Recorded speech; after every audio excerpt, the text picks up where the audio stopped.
100여 년 전 울산의 성남동의 모습이다. 이때만 해도 보통 사람들의 이동수단은 도보였고 삶의 동선 또한 그리 크지 않았다. 기차는 좀 더 먼 곳으로 우리를 데려다 줬고 자동차는 우리 인생의 시간적, 공간적으로 더 많은 물질적 풍요로움을 가져다 줬다.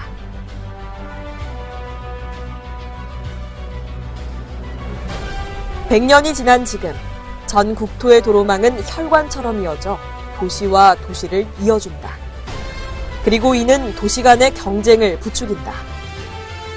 대한민국의 산업화를 이끈 울산도 광역시가 됐고 그에 걸맞게 도시의 규모도 크게 성장했다. 대도시들이 갖는 고질적인 사회 문제인 교통정체 역시 울산에서도 자연스러운 현상으로 받아들여졌다.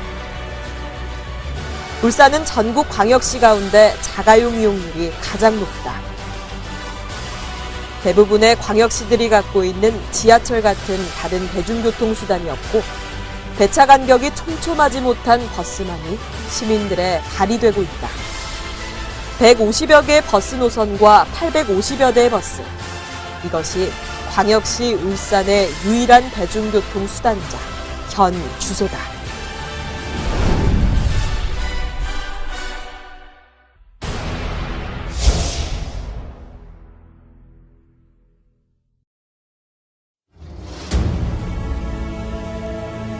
울산이 광역시가 된 지 20년이 지났다. 성년이 되었다고 말하기도 한다. 도시가 성장하면서 갖춰지는 사회적 인프라는 사람들 삶의 질에 많은 영향을 줬다. 그중 대중교통 시스템은 시민들에게 중요한 이동수단이자 도시가 갖춰야 할 기본적인 골격이다. 그러나 아직 울산은 대중교통수단이 다양하지 못하다. 예, 우리 시는 156개의 버스 노선이 있고요. 856대의 시내버스가 운행하고 있습니다. 그 중에서 간선도로 운행하는 버스 노선은 106개고 나머지 노선에 대해서는 시내버스 외에 지선버스와 마을버스가 운행하고 있는 상태입니다. 850여 대의 버스는 150여 개의 노선으로 나눠 운행되는데 각 지역별 공영 차고지를 중심으로 노선이 정해진다. 방어진 공영 차고지는 동구발 버스 노선의 중심이 되고 농소 차고지는 북구와 타구를 이어주는 종점 역할을 한다. 그리고 윤리 차고지는 울산 최대의 버스 공영 차고지로 울산 대부분의 버스 노선들이 연결된다. 애초에는 버스 회사별로 각각의 차고지가 있었다고 한다. 광역시 승격 이후에 조성된 울산 최대 규모의 시내버스 공용 차고지입니다. 사실 그 신정동 봉업탑 부근에 예전에 시내버스 정류장이 큰 게 있었는데요. 이제 그게 폐지되고 이쪽으로 옮겼습니다. 그래서 울산에서 가장 시내버스가 많이 다니는 윤리 방어지 노선하고 그다음에 윤리 모화 노선 이 두 노선의 버스들이 대부분 여기서 발착을 하고 있습니다. 이제 외곽으로 시내버스 정류장을 내보내는 가장 대표적인 케이스 중에 하나가 이 윤리 공영 차고지가 되겠습니다.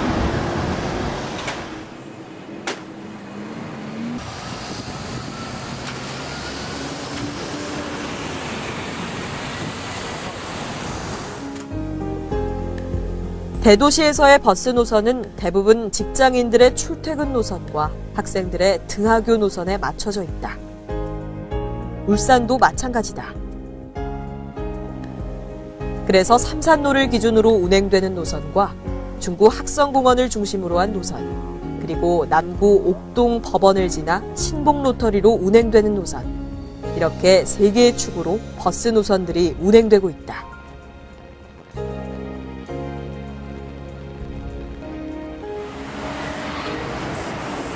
그렇다 보니 대부분의 버스 노선들이 일부 지역에 편중 운행돼 지역별 버스 노선이 균일하게 배정되지 못하는 문제도 생긴다.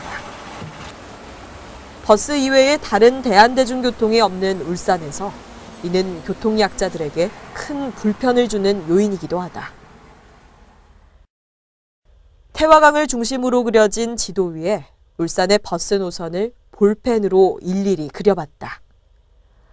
학성공원과 강변을 거쳐 묵어동으로 가는 노선과 태화강역과 공업탑을 거쳐 묵어동으로 가는 노선이 거의 대부분이라는 걸 알 수 있었다.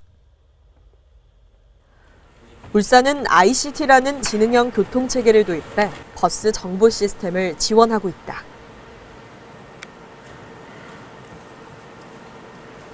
버스의 노선별 운행 정보를 실시간으로 시민들에게 제공하고 있지만 버스 배차 간격은 광역시 중 하위권에 속한다.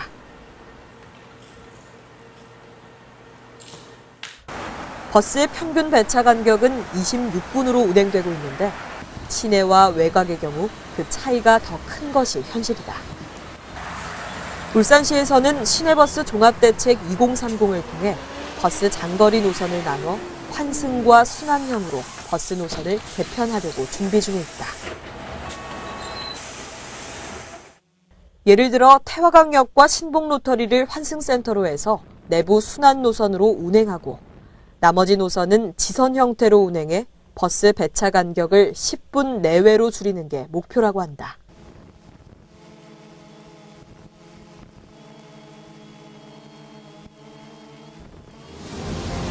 (1962년) 울산공업센터 기공식 이후 개발되어 온 공단은 산업수도 울산의 상징이자 국가의 성장 동력으로 자리매김해왔다.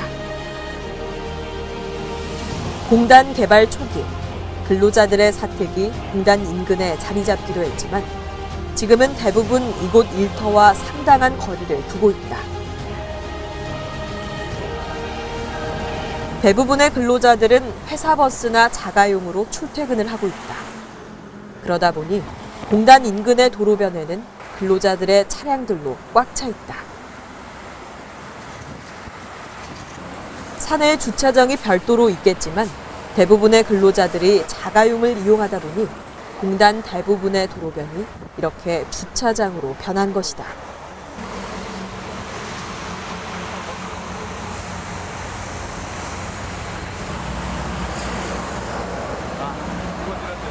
여기 표지판에 보면 205번과 527번, 즉 농소차고지하고 삼산에서 연결되는 버스 노선 2개가 보입니다. 근데 실제로 여기서 기다려보면 윤리에서는 504번 버스도 지나갑니다. 우선 표지판도 잘못되어 있는 것 같고요.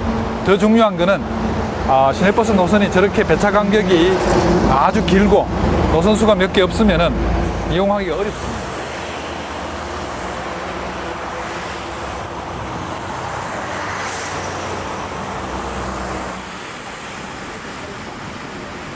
또 다른 이면도로다. 양쪽 다 황색선으로 주차금지 구역이지만 이곳 또한 차량들이 가득 주차돼 있다. 분명 불법이지만 이렇게 될 수밖에 없는 이유는 결국 울산의 대중교통 사정 때문일 것이다. 사실 울산은 공업지역 면적이 주거지역 면적보다 훨씬 넓다. 그렇다 보니 넓은 공단 지역에는 시내버스 노선이 골고루 들어가 있지 않은 것이 현실이다. 울산에 있는 넓은 그 울산 미포 산단과 온산 국가산업단지에는 화학공업이 주류를 이루고 있습니다. 근데 화학공업은 전부 장치 산업이기 때문에 설비를 멈출 수가 없습니다. 그래서 하루 24시간 가동하고 그러다 보면 이제 교대 근무를 해야 됩니다. 즉 근로자들은 회사원들은 24시간 출퇴근을 해야 되는데 그렇게 서비스 해줄 수 있는 또 시내버스 체제가 울산에 갖춰져 있지 않습니다. 이런 문제들을 울산의 독특한 여기 사정이기 때문에 그런 사정을 감안한 대중교통 정책이 필요합니다. 원활한 대중교통 시스템은 도시에 거주하는 시민들에게 주어지는 기본적인 서비스다. 동시에 복지의 한 분야이기도 하다. 그렇지만 현실은 근로자들에게 일방적으로 전가하고 있는 듯하다.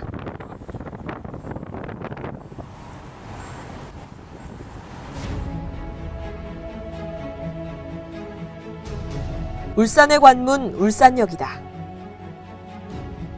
2010년 KTX 울산역 개통 이후 역세권 개발을 추진해 오고 있지만 그 속도가 나고 있지 않은 상황이다. 복합환승센터와 전시 컨벤션 센터가 들어설 계획이지만 여러 가지 이유로 늦어지면서 개발이 지체되고 있기 때문이다.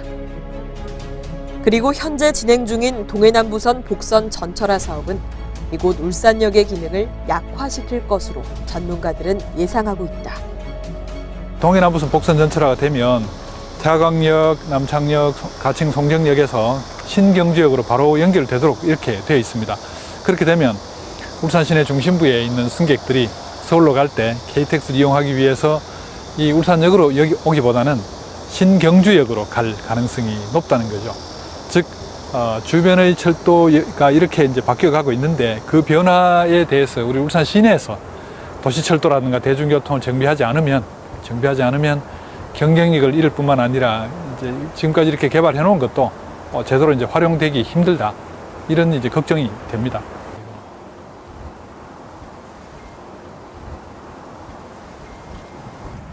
KTX 울산역의 주차장은 늘 가득 차 있다. 왜 그럴까 생각해보면 결국은 울산 도심부에서 역까지 연결하는 대중교통 수단이 미비한 결과라고 생각할 수밖에 없다.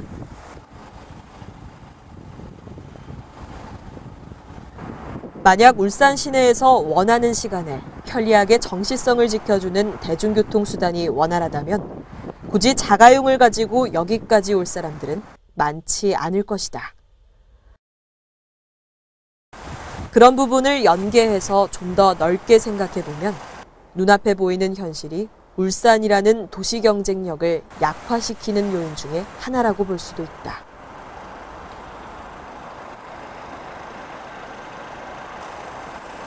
결국 시내 도심부에서 KTX 울산역까지를 어떻게 원활하게 대중교통으로 연결해 줄 것인가, 그게 포인트라고 생각합니다. 그랬을 경우에 이제 가장 중요한 수단은, 우리가 선택 가능한 가장 중요한 수단은 지금처럼 택시나 버스가 아니라 결국 같은 철도로 연결할 수 있는 도시철도가 될 것이고, 그 도시철도도 물론 이제 다양합니다. 그 중에는 뭐 경전철도 있을 수 있고 지하철도 있고 트램도 있습니다. 그래서 울산의 실정이 가장 맞는 수단이 어느 거냐는 이제 거기서 선택해야 되겠습니다.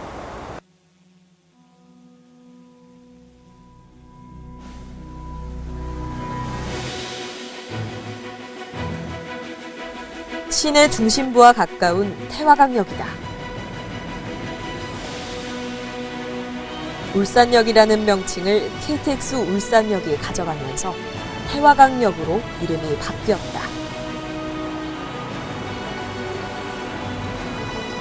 지금은 화물용 열차와 몇 대 동해남부선이 운행되지만 복선 전철화 사업이 완료되면 향후 부산과 경주, 포항을 잇는 중요한 역으로 변할 것이다. 앞으로 KTX를 이용하는 울산 도심의 사람들은 언양의 울산역을 이용하기보다 이곳 태화강역을 통해 신경주역에서 환승하는 방법을 택할 것으로 보인다. 더욱이 부산에서 포항까지 이어지는 전철은 울산 도심에 거주하는 시민들의 생활에도 상당한 영향을 미칠 것으로 보고 있다.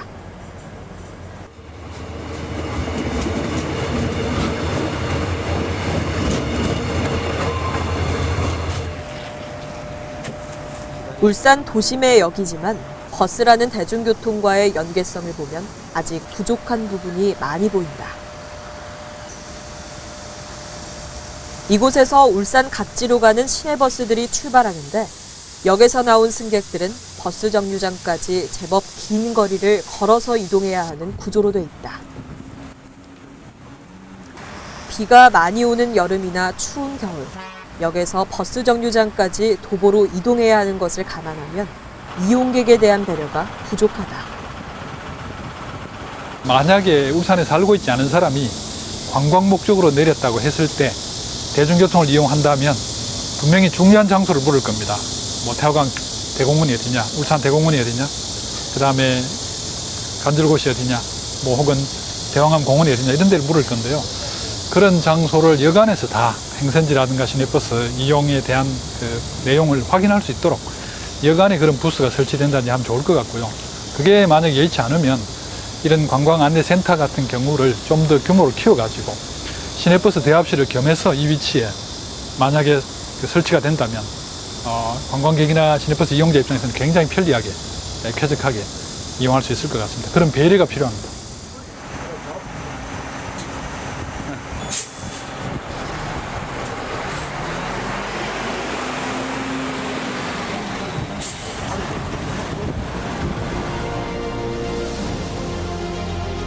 늘 민간 투자자들은 한 발 앞선다. 태화강역 인근의 모텔들이 대부분이었지만 지금은 다른 용도의 빌딩들이 빠른 속도로 지어지고 있다. 동해남부선 복선 전철화 사업이 도심에 미치는 영향을 짐작해 볼 수 있는 것이다. 지금까지 태화강역은 앞에 넓은 도로로 인해 하나의 섬처럼 느껴졌다. 무엇보다 실용적이지 않은 큰 광장은 도심과 역의 거리를 더욱 멀게 만들었다. 광장도 구성이 보면 앞으로 변화할 거로 생각이 됩니다만은 아쉬운 부분이 아주 많습니다. 여기서 나오자마자 택시 정류장이 있고 또 시내버스가 광장을 가로질러서 좀 지나가서 정류장으로 들어가거든요. 그래서 주차장과 정류장이 다릅니다. 이런 부분도 새로 디자인돼야 되고요.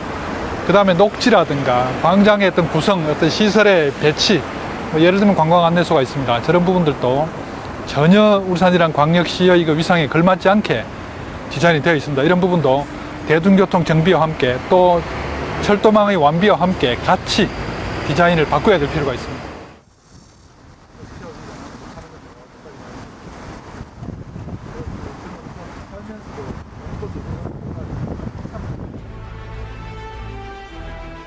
개발이 한창인 북구의 송정지구는 울산의 또 다른 성장 동력이 될 곳으로 손꼽히고 있다.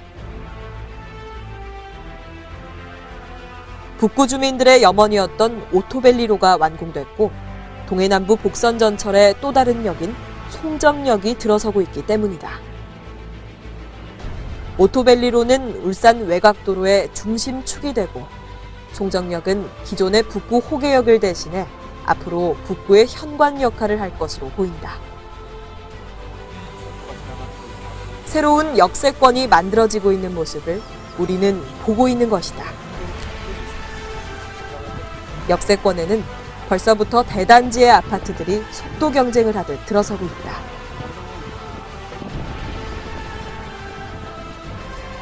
지금 제 뒤로는 거대한 아파트 건설 공사장이 보이는데요. 바로 송정지구입니다. 송정지구 지금 개발이 되고 있고요. 그 앞쪽으로 제가 서 있는 쪽으로 보면 이제 큰 도로가 하나 공사 중에 있고 다시 그 앞쪽에 보면 흙으로 된 그 길이 하나 보이고 터널이 있습니다. 저 터널은 동해남부선 지금 복선 전철 공사를 하고 있는 그 현장이 되겠고요. 계획은 원래 2018년 개통입니다만은 지금 조금 늦춰져 가지고 2019년에는 뭐 개통될 거라고 그렇게 합니다.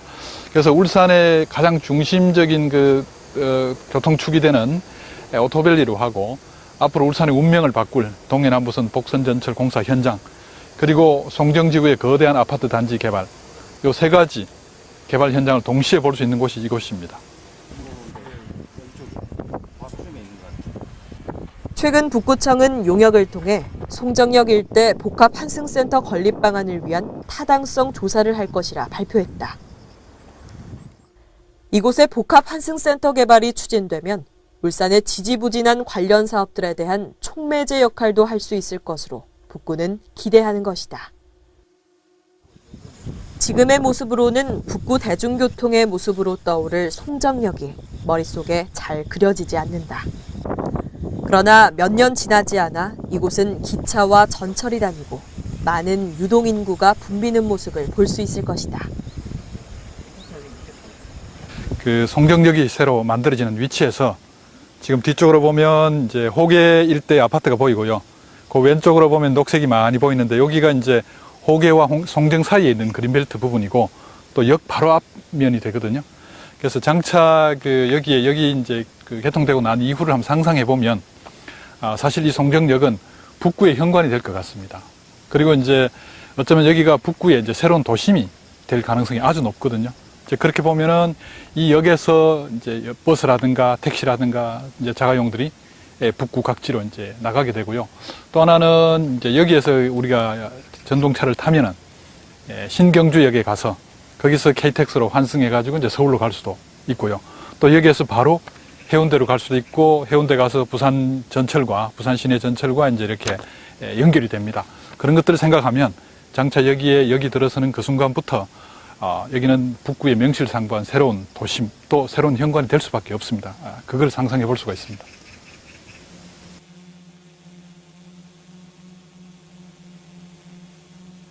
도로는 공간을 이어주기도 하지만 분리하기도 한다. 송정역 앞의 오토밸리로는 어디에 속할까?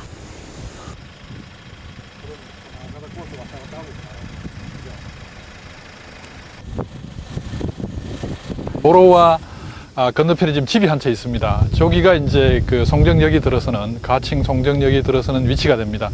그래서 저 송정역과 오토밸리로가 보시면 너무 가까이 붙어 있습니다. 그래서 앞에 전혀 역광장이나 어떤 역세권을 개발할 수 있는 그런 여건이 지금 되지 않고 있다 하는 것을 이 그림을 통해서 이제 우리가 확인할 수가 있습니다. 이걸 보면 처음에 계획할 때 오토밸리로를 계획하는 울산시나 그 다음에 동해남부선 복선 전철화를 맡아서 계획하고 공사하고 있는 이제 철도시설공단이나 이 양측에서 이런 부분들을 좀 고려 감안하면서 계획을 했더라면 송정역의 역세권을 좀 더 합리적으로 개발할 수 있었는데 그런 부분에서 상당한 좀 부정적인 영향이 있을 것 같다 이런 생각을 해봅니다. 옥동 농소 간의 도로와 오토밸리로의 완공은 도심 내 교통정체를 개선하고 산업수도 울산의 물류운송에도 많은 변화를 가져올 것으로 보인다. 새롭게 건설되는 동해남부선은 쓰임이 정해져 있지만 지난 100여 년간 사용돼 온 기존의 철로를 어떻게 사용할지도 중요한 과제다. 기존의 동해남부선은 북부의 도심을 관통하고 있어 도시개발에 많은 제한을 준다는 주장도 있었다. 그러나 철로가 지난 100여 년간 먼저 자리를 잡고 있던 걸 감안한다면 도심을 통과하는 기차와 상생하는 도시개발을 하지 못했을까 하는 생각도 같이 해본다.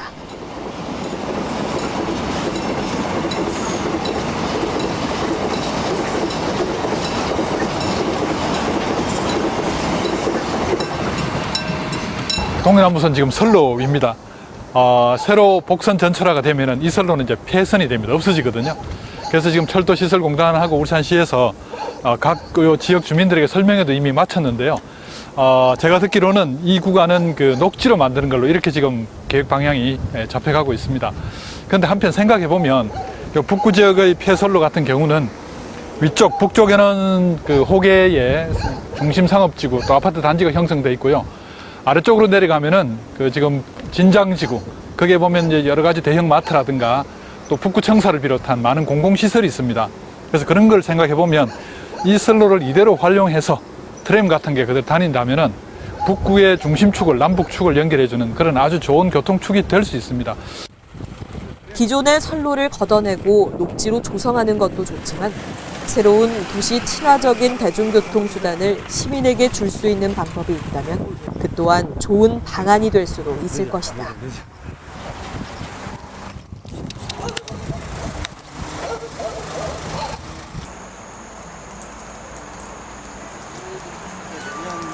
포계역이 처음 개통된 건 폭이 더 좁은 경편열차가 달리던 1921년이다. 지금과 같은 폭의 레일이 깔린 것은 1935년이다. 거의 100여 년간 이 일대 지역의 발전을 이끌어왔는데 이 역이 사라지면 주변에 형성된 호계 중심부의 상업지역이 크게 성격이 바뀔 것으로 보인다. 이곳을 지키는 방법이 전혀 없었던 것일까? 이 일대의 개발을 이제 이끌어갈 수 있도록 하기 위해서는 사실은 선로를 저렇게 멀리 이전하기보다는 기존 선로 활용하면서 오히려 동천 강변 쪽으로 이렇게 당겨서 철도가 나도 크게 도시 발전에 저해되지 않으면서 오히려 이 북부 지역을 좀 합리적으로 이렇게 성장시킬 수 있었지 않을까 하는 생각을 해봅니다. 지금 뭐 이 부지가 앞으로 어떻게 쓸지는 모르겠습니다만은 일단 북구 도심에 굉장히 넓은 부지가 이제 남아 있고요. 그 활용 방안에 대한 고민이 특히 필요합니다. 포계역은 오랜 시간 많은 사람들의 기억과 에피소드를 간직하고 있다. 철도 이설로 이 역이 그 기능을 상실한다 하더라도 포계역의 역사적 중요성을 고려하면 포계역이라는 역의 이름과 역은 반드시 보존돼야 한다고 이곳 주민들은 말한다.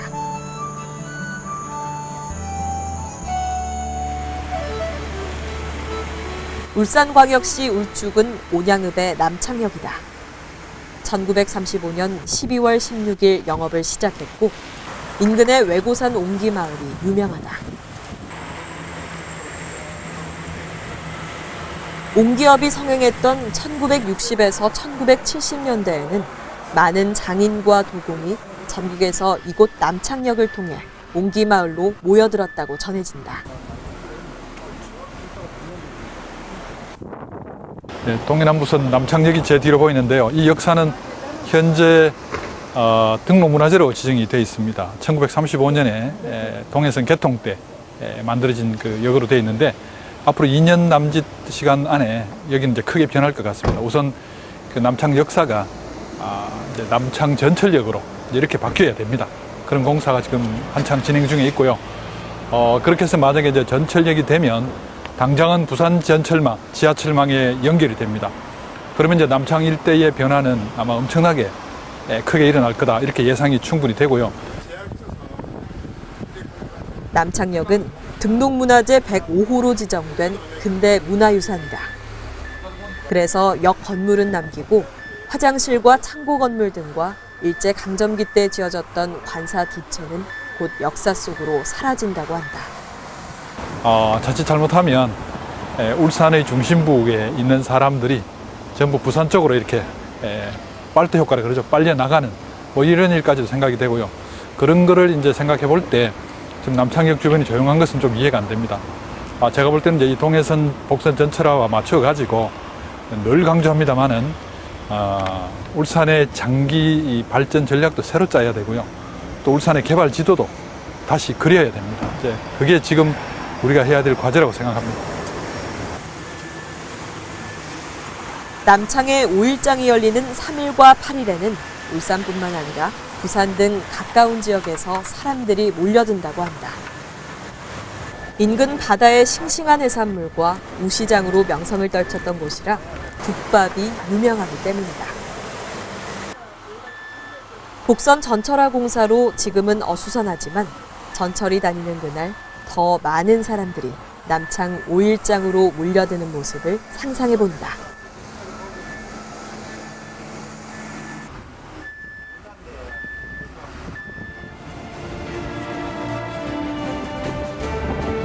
동해남부선 복선 전철화 사업이 완료되면 울산의 역들이 어떻게 변하는지 보기 위해 이미 완공된 부산 기장의 일광역을 찾았다.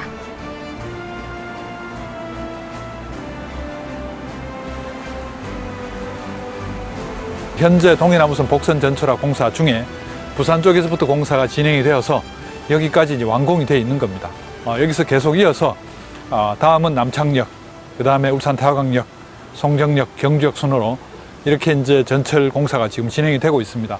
현재 예상으로는 2019년에 개통이 된다고 합니다만은 지금 벌써 일광역까지는 부산 부전역에서부터 전철이 지하철과 똑같이 생긴 전철이 일광역까지 운행을 하고 있습니다. 여기서부터 울산까지는 아직 전철 공사가 안 됐기 때문에 그 전철은 들어갈 수가 없습니다. 그래서 일광 일대는 이제 이렇게 동해남부선 복선 그 전철역이 준공이 됨으로 해가지고 큰 변화를 지금 맞고 있고요. 또 이런 예를 보면 앞으로 울산 쪽에 남창이나 태화강역이나 송정역 쪽에 어떤 변화가 올지 좀 짐작해 볼 수도 있습니다.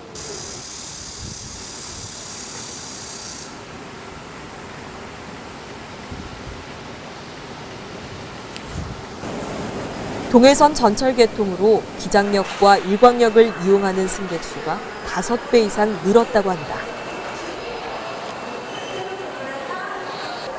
코레일 부산 경남본부에 따르면 동해선 광역전철 개통 후 기장역 이용 승객이 하루 900명에서 5,200명으로 5배 이상 증가했고 일광역 역시 하루 6,600명이 이용하며 활기를 띠고 있다고 한다.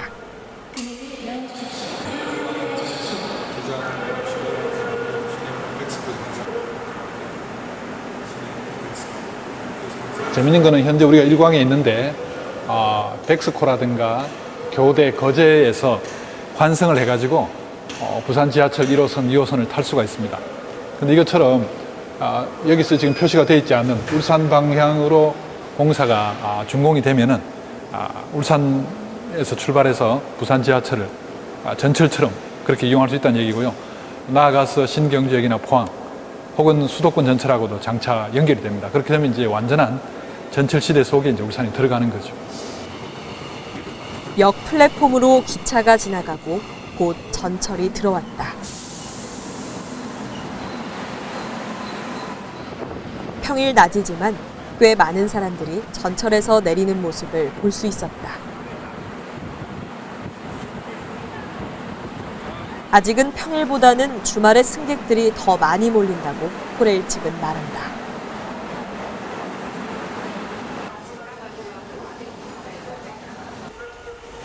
이곳은 이미 역세권 일원 공사가 한창이었다. 많은 건설사들이 역세권 프리미엄을 두고 경쟁을 하고 있는 것이다. 그리고 기장구는 일광역 인근에 89억 원을 들여 자연 친화형 생태공원을 조성하고 있다. 역세권에 조성되는 생태공원인 만큼 많은 관광객들이 올 것으로 기대하고 있는 것이다.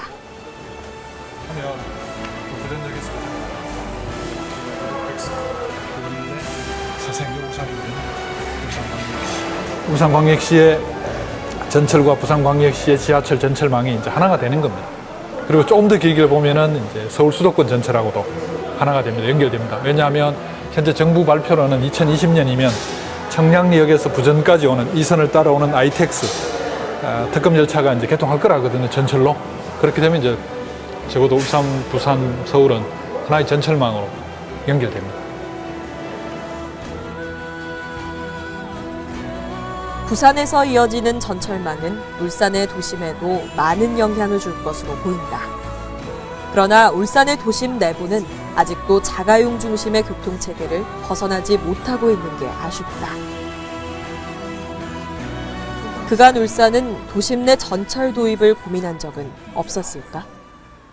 송병기 전 울산시 교통건설국장을 만나 이야기를 들어봤다. 일본 뭐 구마모토나 어디 가봐도 경전철 같은 게 잘 돼 있잖아요. 울산의 버스는 이제 9와 9를 넘어서면 제가 봤을 때는 시간 잡아먹는 기계라고 생각해요. 너무 오래 걸리니까. 물론 자가용하고 비교하면 안 되겠죠. 그러기에는 도입 논의가 없었던 건 아니었다. 그 울산시의 이제 신교통수단 도입 논의가 이제 2003년도부터 한 2006년도까지 활발하게 이루어졌고요. 특히나 2006년도에는 1호선에 대해서 그 어렵던 기획재정부의 예비 타당성을 마치고 기본 설계까지 완료를 했습니다. 그때 당시에도 이제 어떤 국가 재정 상태라든지 지방 재정 악화라는 그 두 가지의 문제, 그리고 현재도 아직도 덜 막히는데 과연 할 필요가 있냐라는 그런 어떤 망설임 끝에 모든 게 이제 보류가 되어 있습니다. 울산과 비슷한 규모의 다른 광역시들은 대중교통 시스템을 어떻게 가져가고 있을까? 그럼 150만 도시의 광역시를 한번 보자. 대전하고 광주입니다. 대전은 지하철이라는 대중교통을 가지고 있음에도 트램 도입을 추진하고 있다. 고령화와 인구 감소, 그리고 심각한 환경 문제에 직면한 도시교통이 바람직한 방향으로 나가기 위해서는 트램이 대세라는 전문가들의 주장을 받아들인 것이다. 벌써 한 800대 정도 되거든요. 시내버스가. 그러면 이제 강주하고 대전도 한 990대, 980대 정도 되니까 우리 이제 인구로 따지면 거의 비슷한 수준이에요. 그러면 이제 강주, 대전은 또 뭐가 달라졌냐? 얘들이 지하철을 가지고 있습니다. 그죠? 그러니까 이제 도시 골격 자체를 이제 대중교통으로 가고자 하는 그런 부분들 다 가지고 있잖아요. 그러니까 뭐냐면 주어진 버스, 주어진 도로 가지고 승용차에 의존을 해서는 도시 경쟁력도 없어질 뿐더러 도시 자체가 어떤 건전한 발전을 기대하기 힘들다는 걸 결론이 난 거죠. 그렇죠. 그러면은 우리는 이제 이미 앞서간 도시들의 그 경험을 우리는 봐서 그 도시를 따라갈 수밖에 없습니다. 유럽의 프랑스 파리, 니스, 스트라스부르, 스페인 마드리드 등과 일본 도야마 등에서도 이미 경기 부양과 도심 재생, 폐선 활용, 교통 체증 해소를 위해 트램을 도입해 운영하고 있다. 건설 비용도 1km당 200억 원가량으로 경전철이나 지하철과 비교해봐도 경제성이 월등히 높은 것으로 알려져 있다.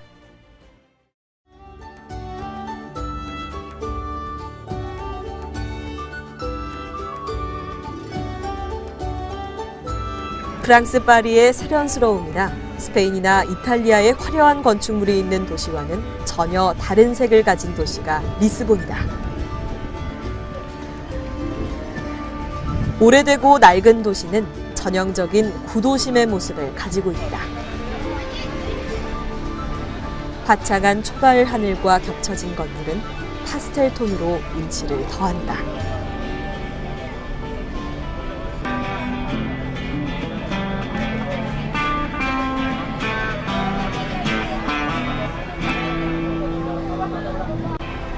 리스본은 전망대가 있는 언덕이 많고 볼거리가 있는 골목이 많아 도보로 여행을 즐기는 사람들이 사랑하는 도시이기도 하다. 그리고 리스본의 상징 노란색 트램. 이 트램을 보기 위해 많은 여행자들이 리스본을 찾는다. 일단 이제 뭐 걸어서 다니는 여행지도 있겠지만 이제 관광을 다니다 보면 지하철로 다니는 건 어둡기만 하고 바깥에서 이제 구경을 하면서 다니기에는 느리더라도 그 트램의 매력이 정말 있더라고요. 거기다 트램은 이제 가격대도 저렴해서 관광객들이 부담되지 않게 탈 수 있고 걸어 다니다가도 트램 정류장에서 트램이 이렇게 지나가는 게 보이면 바로 타고 관광을 할 수 있어서 좋은 것 같아서 그 다음에 그 노란 트램, 뭐 빨간 트램 색깔도 있고 그 지역, 그 나라의 랜드마크로 또 이제 활용될 수 있다고 생각하기 때문에 저는 그래서 트램이 참 좋은 것 같아요.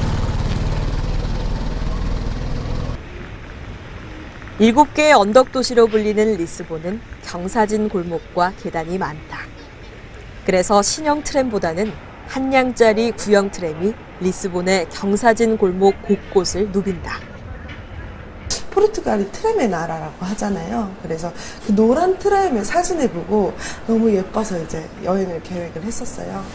딱 가자마자 이제 노란 트램을 타고 또 전망대 위로 올라가고 리스본이 특히 언덕이 많아서 걸어가기에는 조금 교통으로 걸어가기에는 힘든데 트램을 타고 가니까 또 관광지들을 많이 구경할 수 있고 편하게 느리게 또 다닐 수 있어서 그 트램의 매력에 풍덩 빠지고 왔습니다.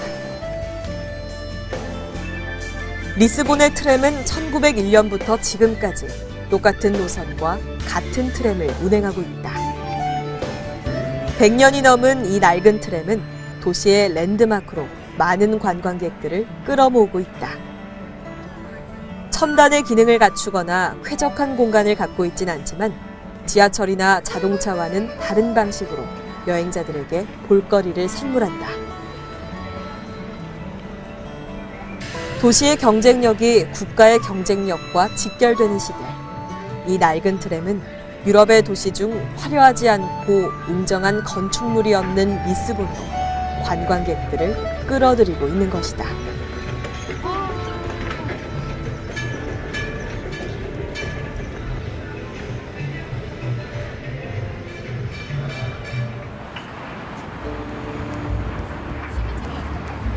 일본 규슈의 구마모토시. 1597년 정유재란 때 울산 외성을 축성하고 일본으로 돌아가 구마모토성을 축성한 가토 기요마사의 신사가 있는 도시다. 구마모토성 인근에는 정유재란 당시 일본으로 끌려와 살던 울산 사람들의 마을인 울산마치가 지명으로 남아있기도 하다. 이런 인연으로 울산과 자매도시이기도 하다. 이곳 구마모토에서 트램이 자동차와 함께 도심을 달리고 있다. 사실 전 세계적으로 도시철도가 대중교통수단으로 먼저 도입됐다. 도시 간 철도가 들어오고 이어서 전차가 만들어지는데 일본도 상당히 이른 시기에 전차가 도심을 달렸다.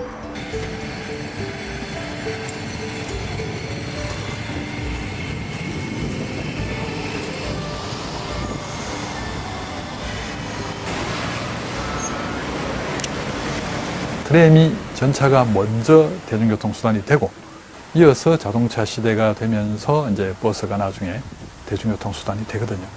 그런데 이제 한때 우리 서울이나 부산에서 보면 한때 트램을 걷어냈던 이유는 전차를 우리가 폐지했던 이유는 자동차 중심의 사고 때문에 그렇습니다. 자동차에 방해된다고 있던 전차를 걷어내 버렸죠.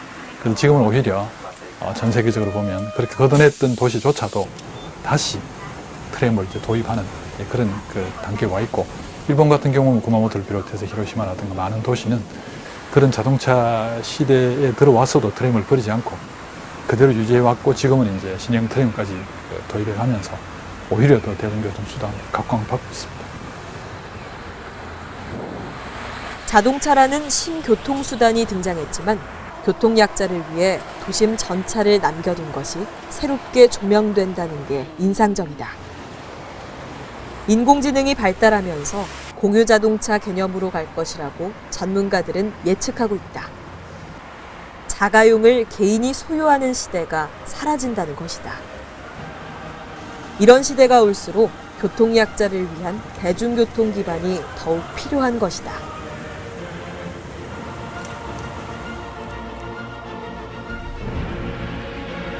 울산이 광역시가 된 지 20년이 지났다. 그간 우리는 자가용 위주의 교통정책을 고집해왔다. 이제는 인접한 도시에서 들어온 새로운 교통수단으로 또 다른 경쟁을 해야 하는 상황에 놓여있다. 2019년 완공되는 동해남부선 복선 전철화 사업은 울산에 많은 변화를 가져올 것이다. 저출산, 고령화 시대에 이미 도시들은 인구를 서로 뺏고 뺏기는 게임을 시작했다. 울산도 대중교통 시스템의 변화에서 답을 찾아야 할 것으로 보인다. 우리 속에서의 어떤 문제를 풀면은 결과적으로 아직도 승용차 위주로 갈 수밖에 없고, 또 승용차만큼 대중교통이 서비스를 따라갈 수도 없는 어떤 형편이기 때문에 외부의 사람들, 특히 이제 한국 방문회이다 보니까 외부 사람들이 울산에 와서 겪는 현실, 그리고 그 어떤 어려움에 대해서 귀를 기울인다라면은 대중교통의 다양성, 또 특히나 대중교통의 열악성, 이러한 부분들이 모두 노출되고 그 문제 또한 쉽게 접근할 수 있다라고 봅니다. 그간 교통정책에 있어 우리만의 시각으로 평가하고 문제점을 외면해 왔는지도 모른다. 이제부터라도 외부의 시선에서 냉정하게 평가하고 부족한 부분을 채워나간다면 날로 치열해지는 도시 간의 경쟁에서 당당하게 맞설 수 있을 것으로 생각된다. 지금 현재 울산에 이제 여러 지금 그 주력 산업들이 사실 정체기를 맞고 있고, 또 하나는 도시 간 경쟁도 지금 심해지고 있습니다. 인구가 줄고 있기 때문에 이럴 경우 도시를 재활성화하기 위해서 가장 좋은 수단 중에, 울산이 없기 때문에 가장 좋은 수단 중에 하나가 저는 도시철도라고 봅니다. 즉 도시철도는 단순한 교통수단에 머무르는 게 아니라 이 도시철도를 도입함으로 해가지고 울산이 재활성화될 수 있습니다. 그리고 현재 울산시가 추진하고 있는 관광도 활성화될 수 있고요. 당장 시민의 생활이 이제 편해지고 교통약자 이동 편의 정진에 크게 기여하게 될 것입니다. 즉 울산의 경우는 도시철도를 도입해야만 울산의 새로운 성장, 발전을 기대할 수가 있습니다. 그 때문에 도시철도는 이제 더 이상 미룰 수가 없는 그런 우리의 과제입니다.